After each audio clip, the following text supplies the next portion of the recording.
한 적이 없으시다. 그 말씀이십니까? 아니 지금 둘이 뭐 하십니까? 잠깐만요. 지금 제가 사람이 있으면 한번 말씀하시라고 해보시고. 노정면 의원님 지금 속기록 확인하고 있습니다. 예, 그리고 이 기사 보고 하신 것 같은 계속 하시고 반박 기회를 충분히 드리겠다니까요. 이제 더 이상 최수진 의원님 말하는데 끼어들지 마십시오. 이거를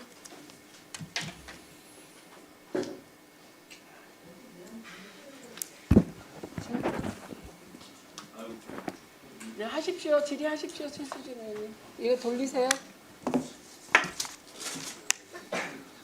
돌리세요. 예. 그럼 질의 일단 속기록 확인해 주시고요. 네, 질의하겠습니다. 7분 주세요. 아니 아닙니다. 7분 주세요. 오늘 무슨 장관부터 의원님들까지 지난 13일 김어준 암살조 제보 주장 검증 않고 가방에서 공개됐습니다. 방송인 김어준 씨가 이렇게 13일 민주당이 요청한 참고인으로 국회에 출석해서 북한군 위장 암살조 가동이란 제보는 이거는 팩트이고 사실입니다. 나중에 민주당이 뒤늦게 사실 확인 중이라고 밝혔지만 정말 검증 없이 아니면 말고식의 제보를 전파해 우리의 불안을 키웠습니다. 그러면 김어준 씨는 객관적인 팩트 체크보다는 어떻게 보면 특정 세력에 유리한 해석과 과장된 얘기를 통해 대중을 오도하고 있는 음모론입니다. 이러한 이야기를 개인 채널에서 하는 것도 언론인의 책임과 신뢰성을 저는 심각하게 훼손하는 일이라고 생각합니다. 하물며 국회에서 이런 음모론을 제기하는 것은 국회의 신뢰와 공정 가치를 심하게 훼손한 것이고 국회의 정쟁의 장으로 전락시킨 것입니다. 이것에 대해서 저는 위원장님께서 좀 사과를 받는 게 좋겠다고 생각을 합니다. 그리고 뿐만 아니라 블랙요원 미복귀설 등 아니면 말고식의 주장 이런 제보들이 쏟아지고 있습니다.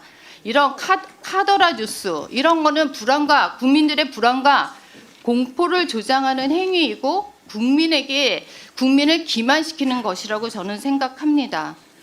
이런 가짜 뉴스 이런 것들이 특히 우리 과방위에서는 더 일어나서는 안 된다고 생각을 합니다. 방송의 공정성, 진실성을 다뤄야 하는 과방위가 가짜 뉴스의 유통지가 된 것에 대해서 매우 유감이라고 생각합니다. 이런 일들이 없도록 해야 될 거라고 생각을 합니다. 김태규 방통위원장님, 제가 질문 드리겠습니다. 정부가 지난 12월 9일 날 새로운 디지털 질서 정립 추진 계획의 후속 조치로 한 10월, 11월경에 딥페이크 가짜 뉴스 대응을 주제로 공청회를 진행한 걸로 알고 있습니다. 예. 이거에 대해서 알고 계십니까?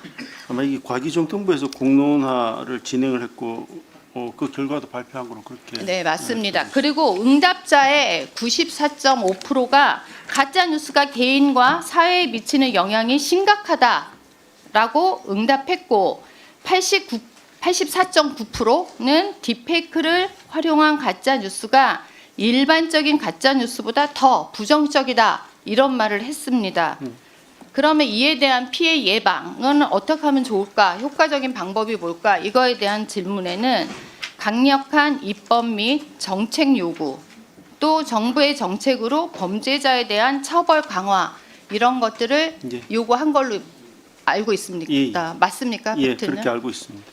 그러면 이렇게 가짜 뉴스가 개인과 사회에 미치는 영향이 아주 큽니다. 국민들이 사실과 실제로 가짜 뉴스를 구별하기가 어렵고 또 혼란의 시기일수록 언론, 여론 그런 왜곡 방지 대책이 저는 필요하다고 생각하는데 지금 방통위 내년 예산 규모가 확 줄었습니다. 예. 이거에 대한 대안이 있습니까? 예산이 준 부분은 뭐 저희들로서는 달리 대안을 찾기는 어렵고 그로 인해서 이런저런 사업에서의 뭐 지장이 생기는 그런 피할 수 없는 현실인 것 같습니다. 올해 예산 규모 2,503억 대비 약 80억 원 정도가 감소했고 딥페이크는 계속해서 일어나고 있습니다. 그리고 최근 들어서 가짜 뉴스가 엄청 심하게 나오고 있고 이게 정치 선동과 맞물려서 그런 것들에 대해서 저희가 대응을 해야 되는데 그거에 대한 방통위 입장은 어떻습니까? 저희들이 예산 부분은 그냥 뭐 달리 드릴 말씀이 없습니다. 뭐 저희들이 어떻게 할 수 있는 부분이 없으니까 저희들이 할 수 있는 부분이 있어야지 저희들이 그 부분에 대해서 대안을 내고 말씀을 드릴 텐데 있는 것 그냥 정해 주신 것 아껴 쓰는 것 외에는 달리 대안이 없으니 대안이 없다고 말씀드릴 수밖에 없습니다. 그렇다고 지금 이런 모든 아까 사례에서도 김어준 사례도 제가 말씀드렸고 이런 사례에서 저희가 그냥 단순히 손을 놓고 아니면 말고시게 이런 언론에 대한 대비 저는 이런 것들에 대해서 아주 심각하다고 생각합니다. 잘못된 건 잘못됐고 사실은 사실대로 정확히 보도하고 알리고 맞습니다. 방송과 통신이 그렇게 해야 되는 거 아닙니까? 그 부분에 대해서는 뭐 의원님 말씀에 충분히 공감하고 그리 돼야 되는 당위에 대해서는 전혀 반론이 없습니다. 정말 AI 발달로 더군다나 딥페이크 가짜 뉴스까지 지금 사회 혼란을 막기 위해서도 이런 악의적인 이용에 대한 정말 예방과 대응, 교육 이런 것들을 해야 된다고 저는 생각을 합니다. 예. 특히 정말 저희 과방위에서 과기부랑 방통위, 방심위 이런 일들에 대해서 진심으로 앞장서 주시기를 저는 예. 1분 더 드리세요. 이 건에 대해서 지금 지금 장관님께서 과기부에서 하고 있는 건 어떤 일들이 있습니까?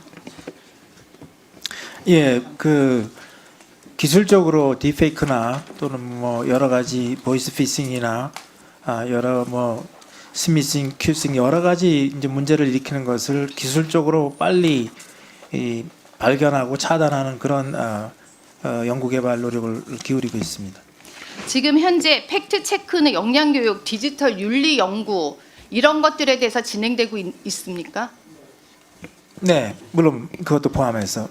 그래서 지금 네, 홍보 활동 등 전년 대비 예산은 비록 삭감됐지만 그럼에도 불구하고 이 일에 대해서 진짜 과기부에서조차 같이 일을 해야 된다고 저는 생각을 합니다. 기술적으로 막든 어떤 교육으로 막든 이런 것들에 대한 것은 지금 현재에서 가장 중요한 이슈라고 생각을 하고 이런 것들에 대해서 정말 두 분께서 특히 잘 신경 써서 해주시기 바랍니다. 예, 팩트체크 영양교육 그리고 디지털 윤리교육 홍보활동 관련 예산은 있습니다. 다행히. 그래서 그 부분은 저희들 뭐 주어진 여건 하에서 최선을 다하겠습니다.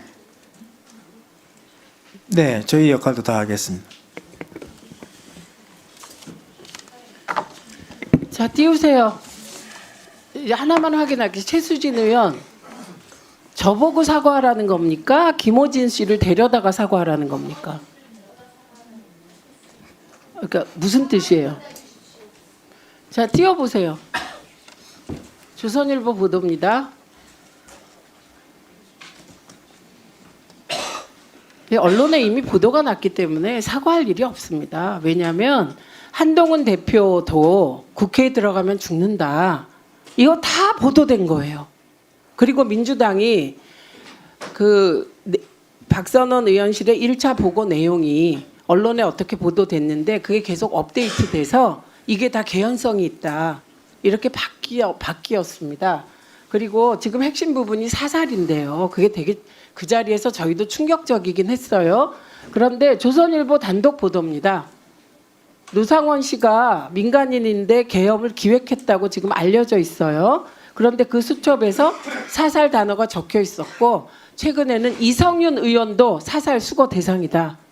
16명이었다. 이것까지 보도가 나오고 있기 때문에 당시에 그 김어준 씨가 이 자리에 나와서 증언할 때 저기 사전의 내용을 하나도 몰랐기 때문에 사실 다 충격을 받았습니다만 저는 분명히 정리를 했습니다. 민주당이 사실을 확인한 것이 아니고 사실이 확인하는 대로 적당한 방법을 통해서 공지하겠다고 했고요. 그리고 그 전에 언론이 이렇게 보도를 하고 있습니다. 그래서 김어준 씨를 탓할 수가 없는 상황이 되었다는 점 알려드립니다. 이훈기 위원님 질의하십시오.